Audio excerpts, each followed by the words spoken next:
Thank you so much for joining me now for the panel discussion. I think that during your presentations, you reflected a lot of angles from which energy sector in itself can be addressed, and especially in relation to municipalities. Due to the lack of time that we have, I just prepared one question for each of you. However, I encourage you to also try to interact with each other's point of views, because that's the point of today's conference. In the first presentation, we heard, I think, some really, really important points. So the first question would be to you, András. I think we're all familiar with the current situation, the current state of play happening, especially in Europe, but obviously that has a global effect as well. I think what we are less aware of is the long-term consequence that it might cause, or it's already causing, and not just specifically towards energy, but obviously that's what we're focusing on in today's panel. Could you please elaborate a bit on the short and long-term effects of the conflict between Russia and Ukraine may cause, also reflecting on the last presentation we heard? Also, I would like to ask our distinguished panelists to also comment if you have anything to add, and then we'll also follow up from that conflict, and we'll try to open it up and try to also connect specifically with the municipal challenges. Well, thank you for the question. I think there are no medium and long-term consequences of the conflict. So it was a major surprise for many that we could survive the last winter without Russian gas. 30% of the Russian gas supply disappeared. We have a good chance to survive this winter. And later on, the adaptation has been going on. So I don't think that we have a major long-term effect of the lack of Russian gas. I can make a long list of consequences. So we have less long-term contracts, more volatility will come to the natural gas market. Higher price will come to the natural gas market, but that was the part of the plan, come on. So it's a fossil fuel, it happens a little bit earlier. It's not good because it's not carbon priced, but goes to the international markets, but that's not really dramatic. So in the natural gas market, I think we will survive. Yep, in the oil markets, we will see, but I don't see something tragic happening. And in the nuclear anyway, so the nuclear is a major question mark, and I don't think that the appearance of Rosatom on the horizon will change that much, and Hungary is an exception, but all the other countries are great. So for the biggest surprise of mine, actually, a major fossil fuel crisis, which was really dramatic last year, at the same time, just September, but the 300 euro per megawatt hours prices in the markets. Okay, this is a financial catastrophe, we won't survive it. We are sitting here, 1/10 is the natural gas price of the one in the last year. So, and I don't really see medium and long-term consequences that would differ that much from the green project. Thank you so much. And with that, I would like to jump to our last presenter, Taras, because I think that the question of renewables in general, also reflecting back to your presentation, how fast you see the change happening? Do you see the change happening? And how can it be maybe a bit boosted? Quick answer, not fast enough. This is what we see in the wind industry across Europe. We heard earlier today that in 2022, Europe deployed a lot of wind capacity. However, what we are seeing is currently in 2023, situation is quite different. We are seeing, first of all, delays in the permitting of the projects. So they are getting delayed again and again. That's the first layer. The next layer that comes is actually the commercial part of it, yeah? Because volatility on the markets, high inflation, increasing interest rates of the banks are posing a challenging situation for our customers because on one hand, they see increasing costs. on everything that they need to pull together on the project. On another side, they don't have an easy access to the market, the route to market strategy. In many countries, there are no mechanism or subsidies for feed-in tariffs or auctions. And PPAs, private purchase, power purchase agreements with corporates are getting increasingly difficult. Last year, there was a high appetite because the long-term energy price was high. Everyone wanted to sign PPA. This year is quite different. Energy prices are dropping, and the corporations are seeing over the long term lower prices, so they are actually not in a rush to sign a new PPA, and they decide actually to wait. And this is all stopping the projects from getting financial close and stepping into construction phase. So this results actually in much lower volume of the new projects that are being initiated this year. For the future, maybe I will just mention a positive. What happens, and the news, what we see, is that there was recently in Serbia an auction for CFD, 400 megawatts, and it was fully subscribed, and 400 megawatts have been awarded for 15 years of tariff. And also Romania has announced that in Q4 this year there will be 1 gigawatt of volume to be tendered for wind and 1 gigawatt for solar. So this definitely will boost in these particular countries the deployment of renewable energy projects. However, we don't see it everywhere, and much more can be done. Thank you so much. And given the fact that this conference is about the sustainable municipalities, or actually expanding the question whether municipalities can become sustainable, now I would like to turn the last two questions and focus primarily on that sector. Me, myself, also working in a municipal area and really closely with mayors and local decision makers. Please correct me if you sense something different, but I think that in the last 1.5 years, what we could experience is that the primary way how we could address sustainability in general when talking to local decision makers or mayors was through the energy crisis, reflecting their local needs and how they can start probably the sustainability transition with focusing first on solving the energy situation. How you see that? It will work. It's on, right? Great. My impression is that, yes, that's the number one, or that was the number one issue last year for many municipalities.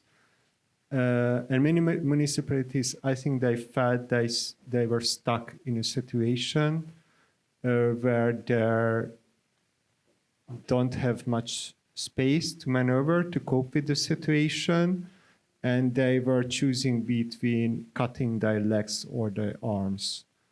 And I think what's important is to look at the crisis as an opportunity for municipalities to change how they function and to reduce their dependence on energy prices and to develop those energy services.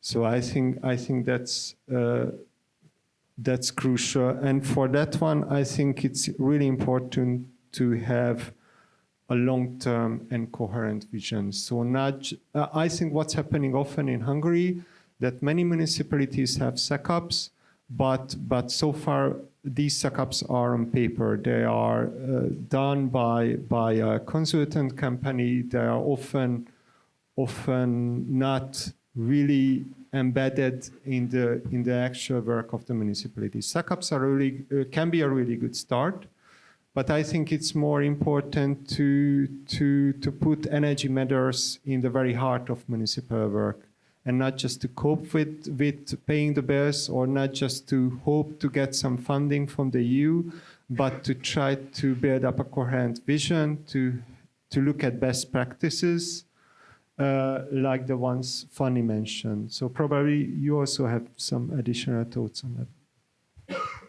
Yes, I would like to add to this that so this is the technical part of this whole question, and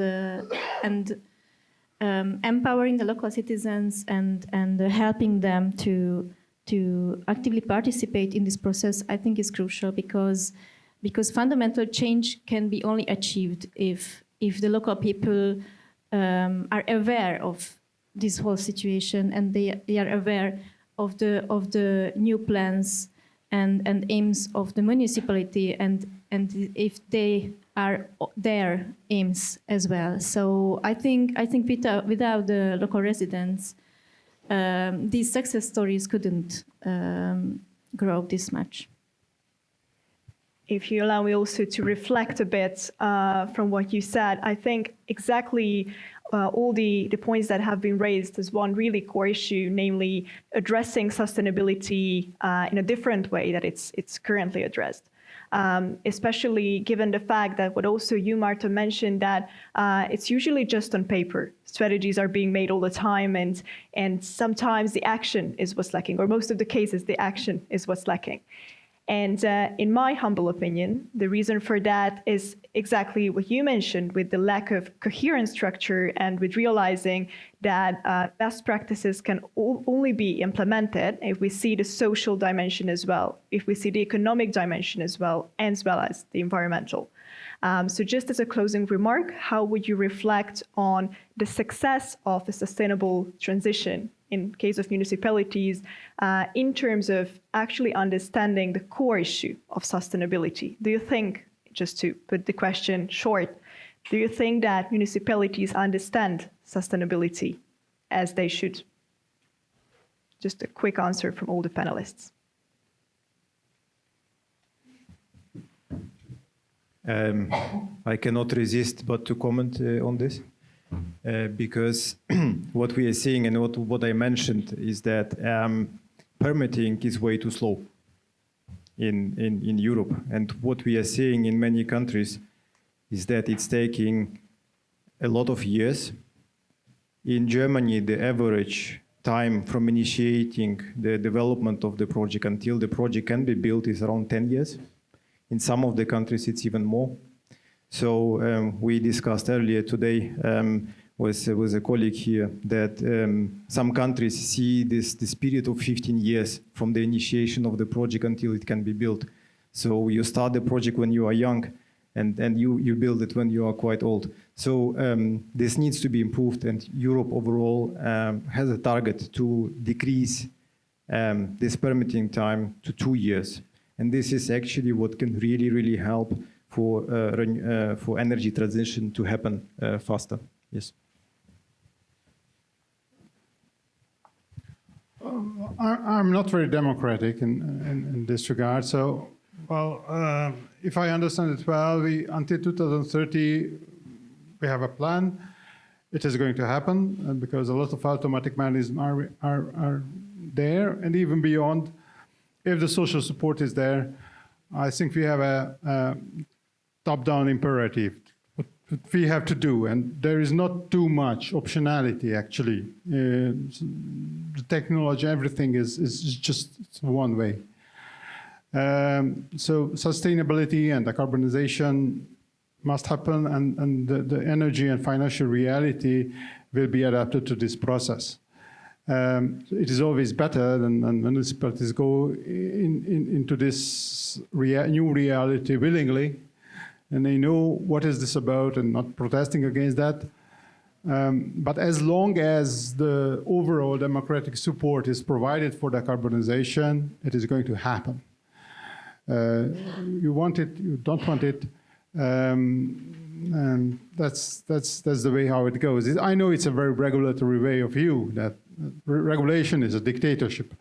You know, you don't have a choice. We regulate. These are the conditions you can choose, but this is the reality.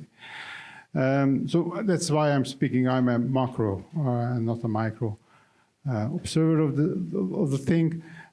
Yes, it is much better than you know what is this whole about and why this is happening to you.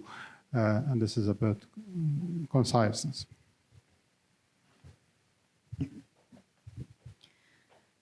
I can really emphasize with the municipalities in the last few years, because really they have so many problems and so much pressure from a lot of sides, from societal and economical and environmental. But so it can seem a luxury to invest in soft measurements and to start to deal with local communities. But still, I really believe that on the long term, if there is a strong community, if there are energy cooperatives or any local communities dealing with any topics, on the long term, they can really solve a lot of problems, and they can channel in a lot of other not only energy sources, but other sources as well. So I think municipalities should try to look a bit more from from a different level at their situation and try to find what kind of other sources they can utilize.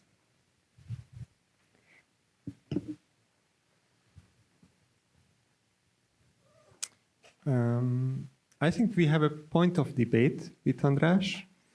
I think top-down approaches can be important, but I do not believe solely in top-down approaches in the context of sustainable energy and transition for two reasons.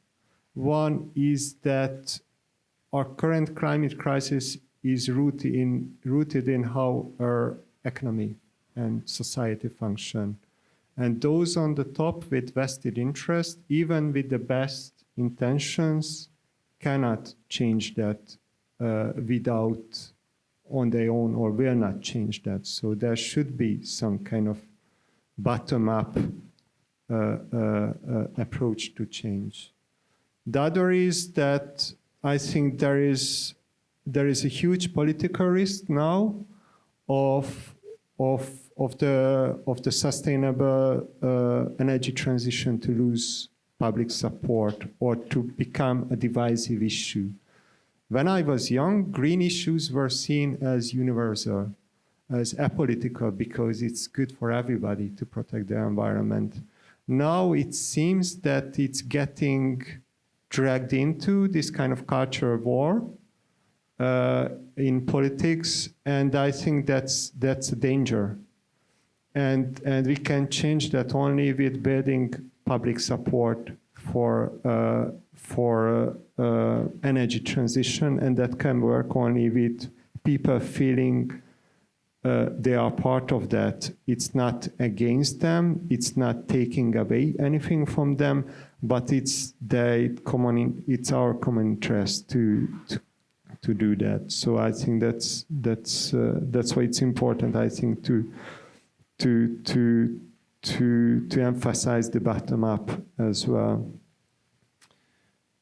And with regards to the very original question, I think what I see in Hungary that municipalities often do not recognize that, okay, how transformational is climate changes and how they can react to that. They often look at green issues as from the financial perspective, from the perspective of their utility bills, from the perspective of probably getting EU funding for some nice projects, but often they lack a more broader vision with regards to sustainability. That's our feeling, but there are really great examples, and I'm sure we will hear those examples in the next sessions. Thank you so much, and I'm hope to believe that I have a resolution for the conflict starting in between the two gentlemen, namely that the top-down and the bottom-up approach. I think that there is one golden middle way, namely cities and municipalities. So, however, I do agree with András, and I rather stand with your side from the top-down approach. However, I think that municipality serves as the best basic, because there you have also individuals acting as citizens and reflecting the local interests of the communities that you mentioned. And also, you have already a level, maybe the closest level to the citizens of decision makers who can channel in this kind of top-down approach, if that's the case. So I think just as a closing remark before we open the floor for questions, this is why it's great that we have still 3 more sessions for today where we can reflect on the role of municipalities that they play in the energy transition and also generally sustainable transition. And maybe that will also contribute to the broader vision that you mentioned, which I absolutely agree with, that it's absolutely necessary in terms of the coming years.